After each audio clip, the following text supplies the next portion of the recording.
అందమైన బొబ్బిలి అడవిలో పాండాల కుటుంబం నివసించేది. ఆ కుటుంబంలో అమ్మ పాండా, నాన్న పాండా మరియు వారి నలుగురు అందమైన ఆడపిల్లలు ఉండేవారు. ఇపింగ్, పాంగ్, లింగ్ మరియు లాంగ్. ప్రతిరోజు పాండా పిల్లలకు ఆనందంతో నిండి ఉండేది. వాళ్ళు ఒకరికొకరు ఆటలాడుతూ అందమైన పచ్చని అడవిలో అన్వేషిస్తూ కాలం గడిపేవారు. ఒక చల్లని ఉదయం అమ్మ పాండా మరియు నాన్న పాండా తమ పిల్లలకు తినడానికి సమకూర్చటానికి అడవికి వెళ్లాలని నిర్ణయించారు. పిల్లలు ఉత్సాహంగా తలుపారు.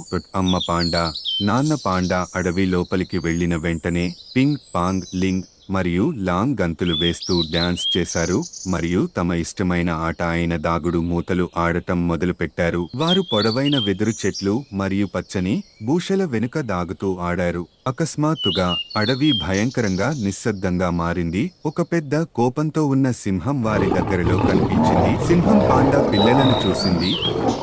తన గర్జనతో అది వారి దగ్గరకు చేరింది. పిల్లలు భయంతో వణికిపోయారు. కానీ వారు ధైర్యవంతులు మరియు తెలివైనవారు. పెద్ద పాండా అయిన పింగ్, అందరూ శాంతంగా ఉండండి. లాంగ్ వెంటనే, నేను ఆ పొడవైన బాంబూ పైకి ఎక్కి శబ్దం చేస్తాను. సింహం ఆ శబ్దం వైపు ఆకర్షిస్తే మీరు నది వైపు పరుగెత్తి రాళ్ల మధ్య దాగండి అని అన్నాడు.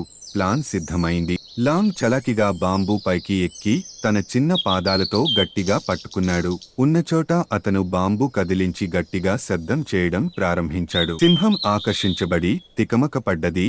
ఆ శబ్దం వైపు తిరిగింది. ఈ అవకాశం తీసుకొని పింగ్, పాంగ్ మరియు లింగ్ నది వైపు పరుగెత్తారు. వారి చిన్న కాళ్లు త్వరగా కదిలాయి. వారు నది ఒడ్డుకు చేరుకొని పెద్ద రాళ్ల వెనుక దాగారు. వారి నలుపు, తెలుపు శరీరము వల్ల రాళ్లలో కలిసిపోయారు. అంతలో లాంగ్ అతను బాంబూ పైనుండి బాంబూ పైకి దూకి సింహం, నన్ను పట్టుకో అని గట్టిగా అరిచాడు. సింహం కోపంతో బాంబూ వైపు దూకింది. కాని లాంగ్ చాలా చలాకి. అతను బాంబు నుండి నేల మీద దూకి నది వైపు పరుగెత్తాడు. రాళ్ల వెనుక సురక్షితంగా చేరి లాంగ్ తన అన్న చెల్లులతో చేరాడు. వారంతా ఊపిరి పీల్చుకున్నారు. సింహం అవకాశం పోయింది అని తెలుసుకుని తన గర్జనతో అడవిలోకి దూరంగా వెళ్లిపోయింది.